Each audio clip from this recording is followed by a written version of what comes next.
Böyük Britaniyanın baş naziri Kir Starmer Hörmüz boğazı vasitəsilə gəmiçiliyi bərpa etmək üçün hərbi gəmilər göndərməkdən imtina edib. Bu barədə The Telegraph yazıb. Qəzet qeyd edir ki, Londonun bölgəyə hərbi gəmilər göndərməkdən imtina etməsi Britaniya liderinin ABŞ prezidenti Donald Trumpla münasibətlərinin pisləşməsinə səbəb ola bilər. Krallığın energetika naziri Ed Miliband hökumətin boğazın yenidən açılması üçün nə edilə biləcəyini intensiv şəkildə araşdırdığını söyləsə də, bununla bağlı qəti öhdəlik götürməkdən imtina edib.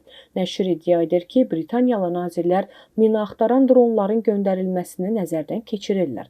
Lakin hazırda kritik neft marşrutunu təmizləmək üçün hər hansı hərbi gəmi göndərməyə hazır deyillər. İran tərəfi isə boğazda ona qarşı missiyaya qoşula biləcək istənilən ölkəni hədələyib. Qeyd edək ki, daha əvvəl Donald Trump Çin, Fransa, Yaponiya, Cənubi Koreya, Böyük Britaniya və digər dövlətləri Hörmüz boğazına hərbi gəmilər göndərməyə çağırıb. Böyük Britaniyadan başqa Fransa, Almaniya və Cənubi Koreyanın da ABŞ liderinin tələblərini müsbət cavablandırmaqda bir o qədər də maraqlı olmadıqları qeyd edilir.